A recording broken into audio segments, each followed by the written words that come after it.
What up, y'all? TBTF2001 here, and we have made it. We have frickin' made it.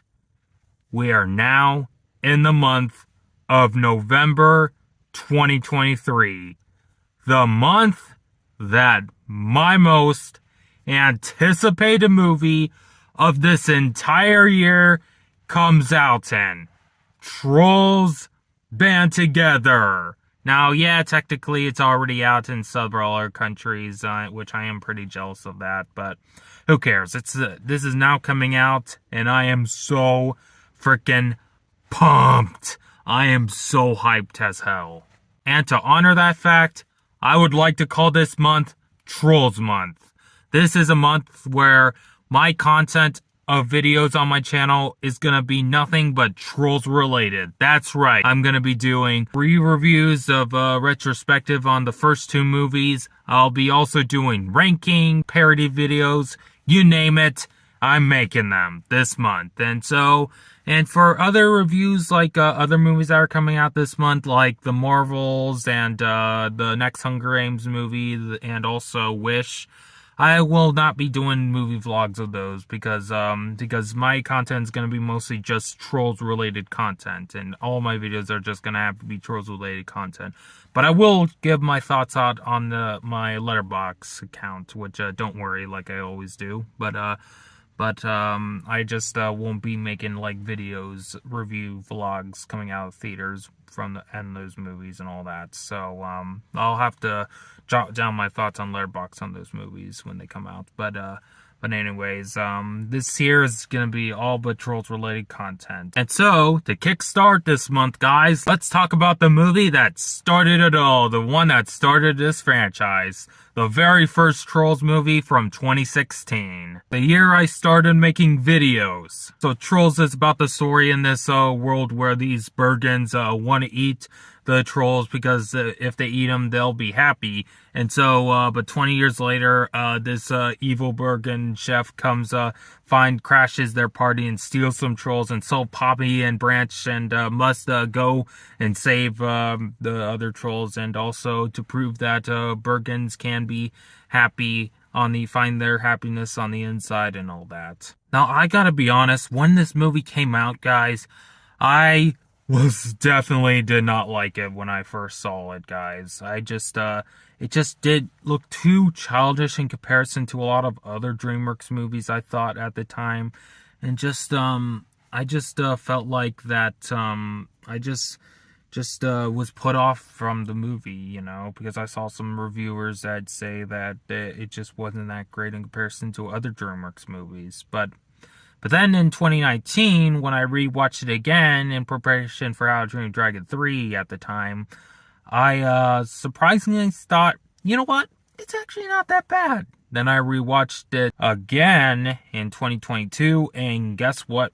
I absolutely love it, guys. I absolutely adore it, I gotta say. And of course, along with its sequel, Trolls World Tour, which we'll get to that one next tomorrow, don't worry. It made me realize that this is honestly one of DreamWorks' most unique and different movies, guys. And easily one of their best. I honestly really feel so bad that I didn't give this movie enough credit at the time, and I want to explain why this is so fucking underrated. And a great start to possibly the greatest animated trilogy and franchise of all time. Now, granted, yes, a lot of people just complained about the story of how too basic and how too simple it is and all that. Well, guess what, guys? Even the greatest stories ever told have the most simplistic, basic stories ever, guys. Like, look at the first Star Wars movie. That had a very basic and simple premise, guys. And same can go for here. And that way, it honestly has a very timeless appeal. The animation for a movie that came out in 2016,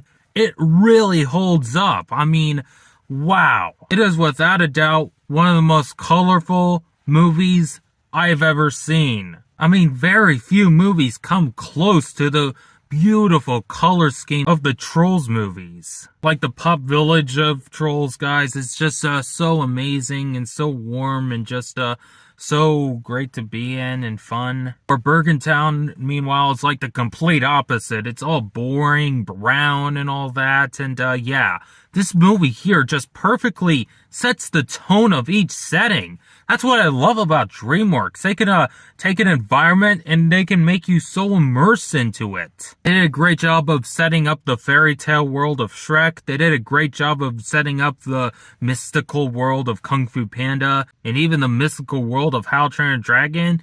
The same can apply to here with Trolls, even though it does feel smaller in scale in comparison to its sequel. But still, what can I say? I'll still give it a pass because technically it is the first movie after all. And the Trolls designs, it's so relieving that they didn't go for those ugly Trolls from the 90s, you know, that it was based off of. Because here, they made the Trolls actually so unique and colorful. Each and every one of them has their own unique designs and all that, and you can really tell each character apart. Unlike the Minions, where you can't really tell any of the Minions apart, except for their different sizes and body structures. I don't even have to describe a certain character from Trolls. You already know the look of that troll just by looking at the image of one character from the movie, guys. It's just so unique, guys.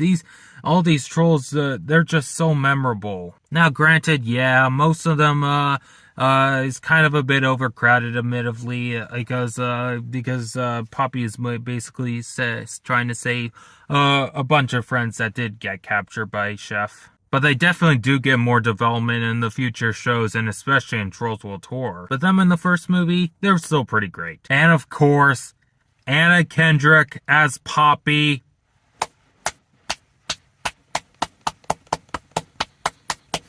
One of the best castings of all time, like in any movie. She is born to play Poppy, guys. I mean, this is without a doubt Anna Kendrick's best role to date. Like, no contest at all. She embodies Poppy. Her singing is just so beautiful. I just love her iconic look, that pink hair and just pink skin and all that, and her blue dress. And yeah, I love how in every movie that she changes her dress. She has a new look in like every movie and even show. And yeah, I do not care what the naysayers say, guys. She is not annoying. She is absolutely sweet and kind, guys. She might be the most sweetest, kindest, and most innocent character from DreamWorks yet. She's a character that anyone can relate to. We just want to be happy and just very kind to each other, guys. She's basically the DreamWorks equivalent of Joy from Inside Out, which is one of the reasons why I absolutely adore her so much. And even if she did make the mistake of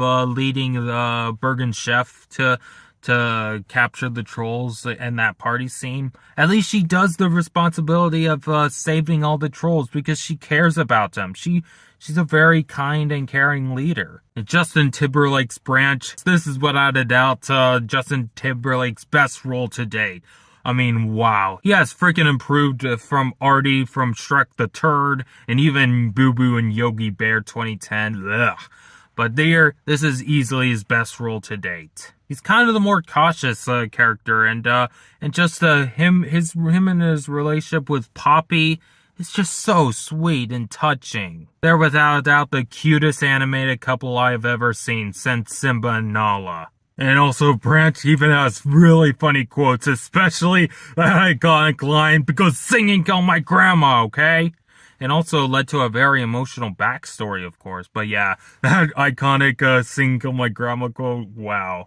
No wonder it became a big hit on TikTok, I gotta say. The Bergen that we meet, Bridget, wow, she's just such a sweet character, voiced by Zoe Deschanel. People criticize that subplot, that Cinderella subplot, where she was trying to dress up as Lady Glittersparkles to impress King Gristle.